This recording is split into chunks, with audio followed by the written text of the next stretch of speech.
onto the last segment now, which is probably going to be a little bit shorter and maybe a little bit unusual because this is going to be much less structured. I felt like perhaps having a little chat because I've had a bit of a bugbear for a while now about a particular word that I see not only just employed by leftists and the sorts of people that we always get annoyed at, but instead by most people of our generation, that being the millennials and the zoomers, constantly telling each other that they are valid. Is this part of the don't judge me man mentality? Yes, it is. It absolutely is, because it really annoys me, because this sentence, this word, when it's trotted out, you are valid, is to me, one, a sign of pure neuroticism that you get from a lot of people my age, sadly, because most people are not particularly well adjusted. I'm not calling you out, Nick Dixon. I know you score high on neuroticism, but you're one of the good ones. You're one of the exceptions. But it's trotted out often by neurotic millennial zoomers and very agreeable ones as well. Yes, very agreeable ones, and the corporations that pander to these people. So what does it mean? Why do they say it? Because this is another aspect that I wanted to harp on, which was the manipulation of language.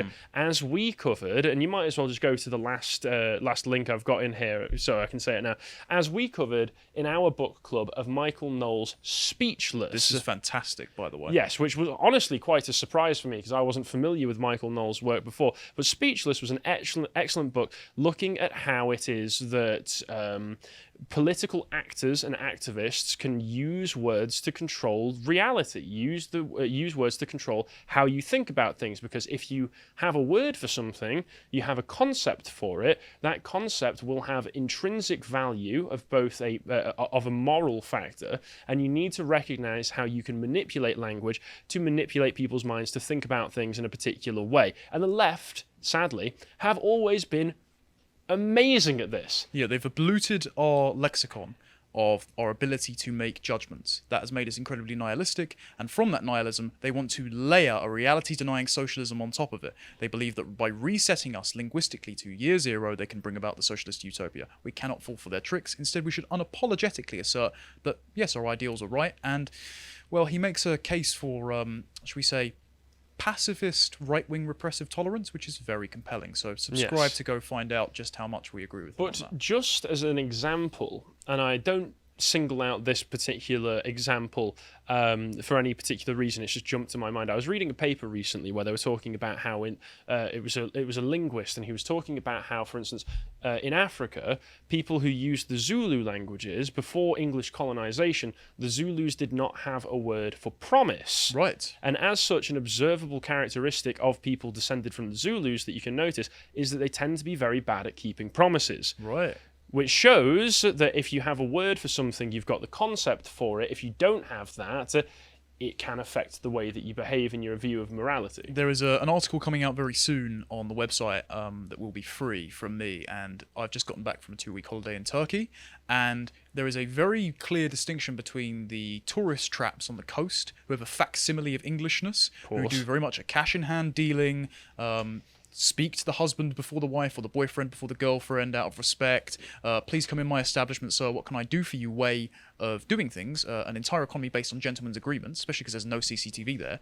And then the surrounding countries and the regional areas where there is a get one over on you culture, of where they'll try and skim a bit money off the top if they can get away with it, of where there is not such an understanding of reciprocity that makes the world go round. It is because things are scarce, because we don't have all the infrastructure set in place that we do in this country. Every man for themselves. Exactly, that's the way to put it.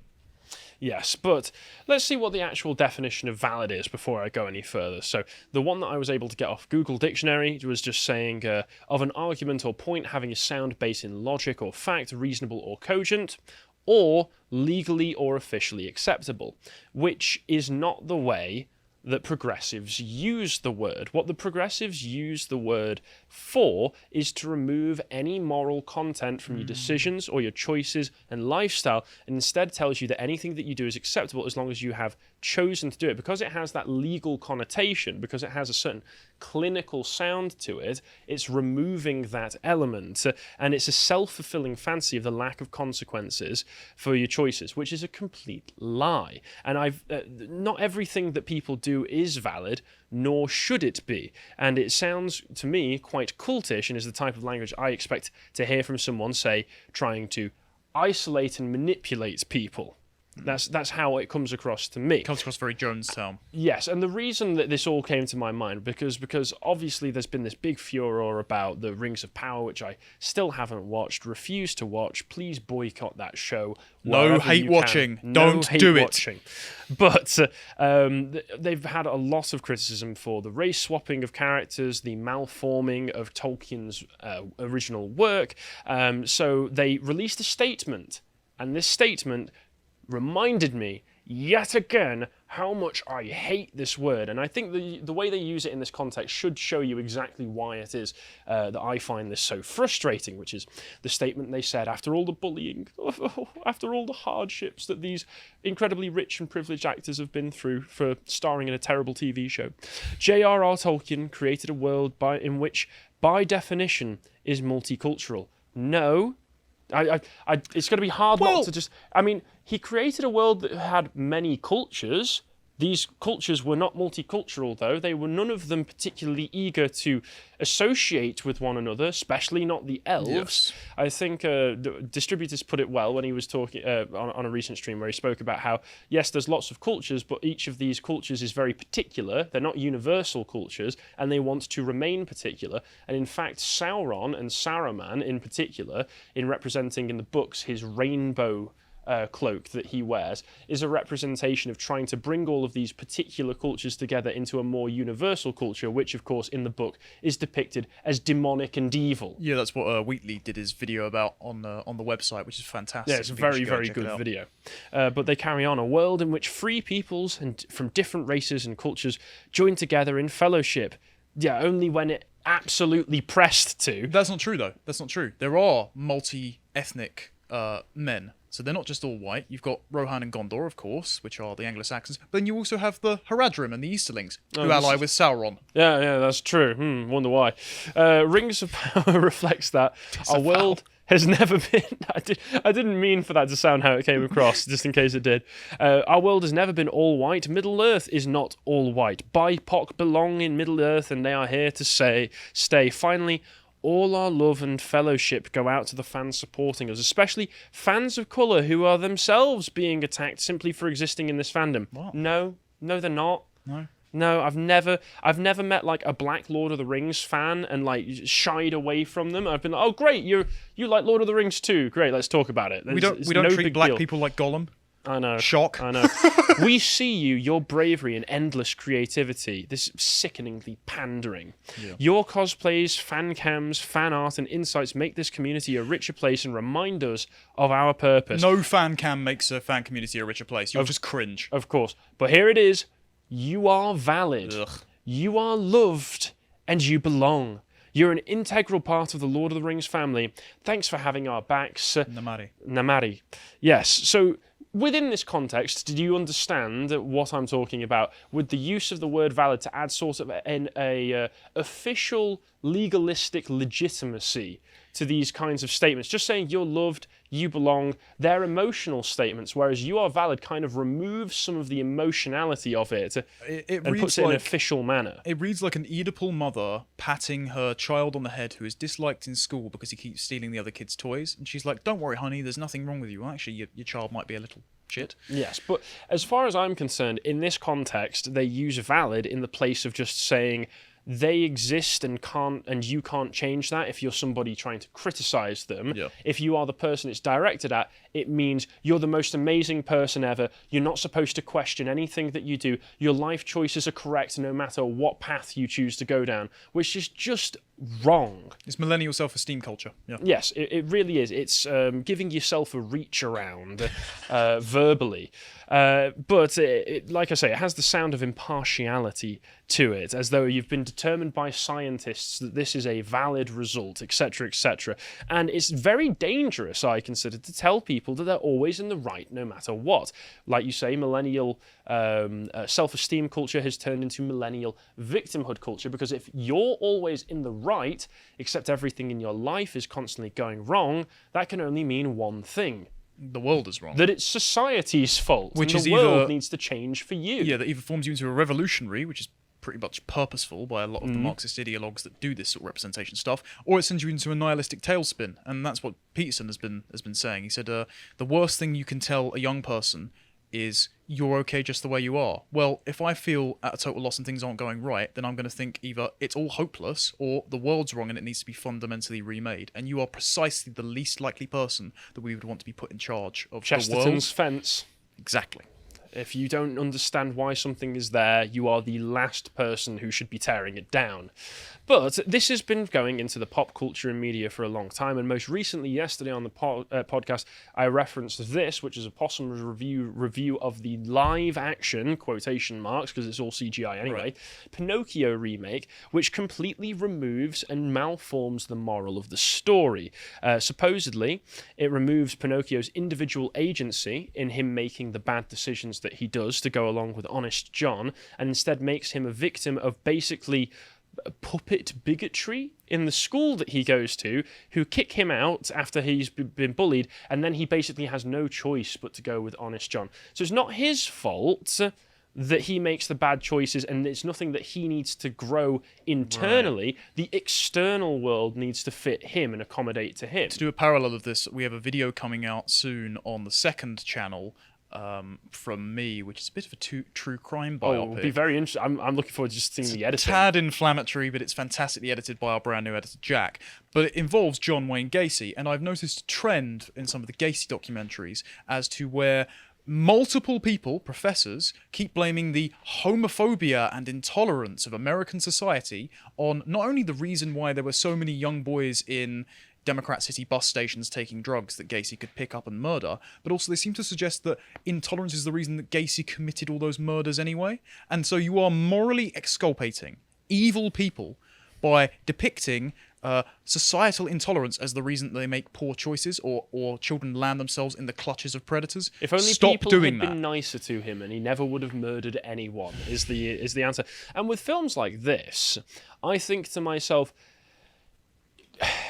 are the people doing it on purpose as propaganda, perhaps? Or is it just that they, not to turn around and say, actually, it is society's fault in some sense, but no, these people have been surrounded, the writers of this, have been surrounded since they were young with a culture that's only reaffirmed constantly that the only thing that can ever be wrong is with the outside world and not with you, and just don't know any better. They look at the original Pinocchio and see him making bad decisions and changing because of them and go, that can't be right. I've never experienced that because I've never been wrong. I think some writers, definitely. I think, some have an unfortunately, agenda to push. Guillermo del Toro, who is in charge of this thing, has been ideologically captured.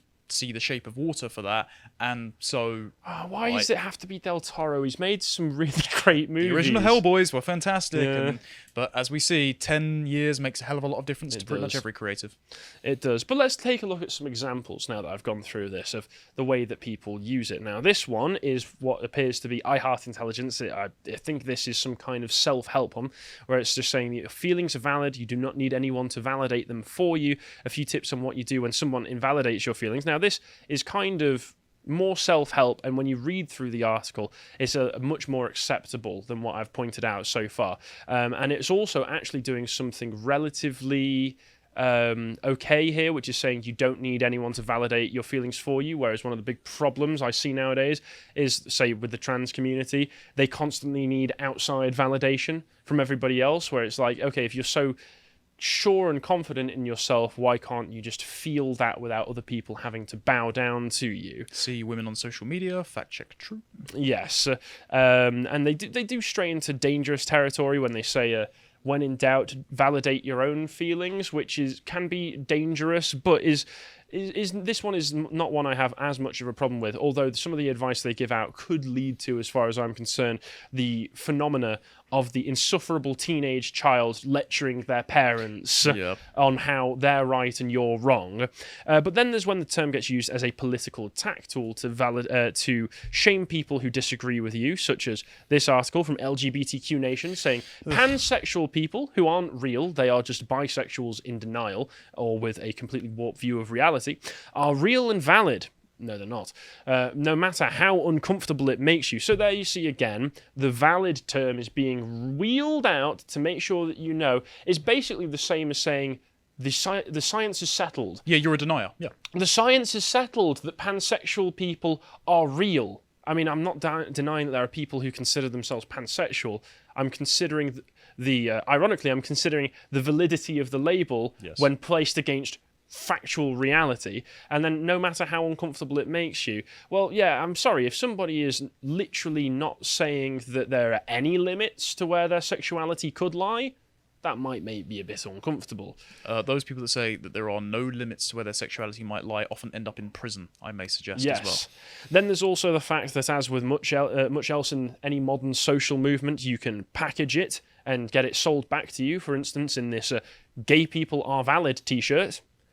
Once again, this is stripping the actual word of any actual meaning, but it's all has underlying implicit meaning. Part of growing up is not wearing logos on your t-shirt anymore, I think. So, like, you don't walk around with a Batman or a Hulk t-shirt, but these people in a stage of arrested development are walking around like ideological billboards, and it's just cringe. Listen, man, most of my t-shirts that I own, I still own from when I was a teenager, so I do have a lot of Batman shirts. I'm shaming Harry. He showed up to the office in a Rick and Morty t-shirt at one point, and I thought I was going to have to close his Reddit account. Listen, I don't have a Reddit account, and I've had that shirt for years, and everything else was in the wash, okay? That's valid.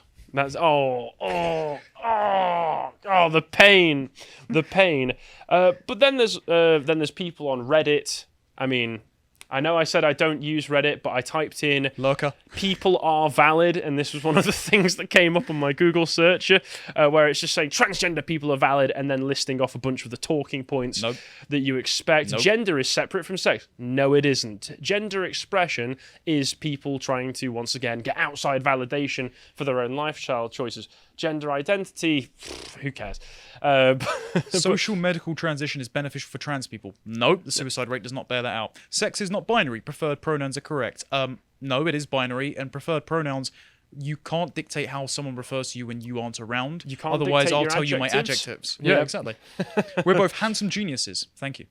Well, I mean, I don't have any problem with that particular one. But this last one as well is just showing where this all goes, which is that they are priming you to not just say, well, if you've accepted that they're valid, which in reality means that they are perfect human beings who can do no wrong, if you could scroll down here, you must also accept that they're not just valid, they're also beautiful. So it's just a psychological primer to get you ready to bend over and accept whatever these people are going to shove in you, basically. Just saying that, no, we're not just valid. We're beautiful. In my defense, I think most people are fat and ugly. No, I mean, that's true. Sadly, that's just true. Feminism loading. Yeah, I know, right? The NPC script is just loading up. We're just booting it up right now. How do I mod it out? And they say in this particular article, if you're an ally who proudly proclaims that trans women are women, trans men are men, and non-binary people are valid, I ask you to go beyond acknowledging our validity. Acknowledge the validity of this artist, Connor. Sir, please step back from that ledge. But you need to go beyond acknowledging the validity to appreciate this richly varied community's beauty, strength, and power. Listen to our voices, follow our lead, and act in solidarity with us for a future free from oppression. Now, I can translate this into English for you. It means Gibbs. It just means Gibbs. It means Government Gibbs. And it also means kiss my ass on social media. No, thank you. No, not even in social media, as we found out through many articles, sadly. It also means in real life, too. Yes, yeah, telling all kiss the lesbians my ass. to... on social media. Suck no, the in real D-bigger. life. But yes, like I said, I thought I just wanted to get that off my chest because the term valid just has become cancerous to me now. If I ever hear it, even in an official term, I hate it slightly. I hate myself for using it when I do. And that's because, as with everything else, everything woke turns to S. And the fact that wokeists and leftists and all sorts have co-opted the word valid has made it go to S. And like I said at the beginning, if you're interested in learning more about this sort of stuff in a more structured and official sense, you should check out the book club that we did on Michael Knowles' Speechless for premium content subscribers only, £5 a month minimum. That's all you need to pay for it. But yes, don't wallow in your or excuse your mediocrity. Get some goddamn standards and hold yourself to them. You are not valid. You are flawed. You are probably worthless as it stands right now, but you can change that. And people just telling you that you're valid is not going to motivate you to make the changes necessary. Valid point. If you appreciated that segment from the podcast of the Lotus Eaters, you can go to lotuseaters.com to get access to all the premium content we have on the site, such as this premium video on the politics and philosophy of Studio Ghibli Part 2. You want to follow what else we're putting out? You can follow us on Getter at lotuseaters_com on Getter. Thank you and goodbye.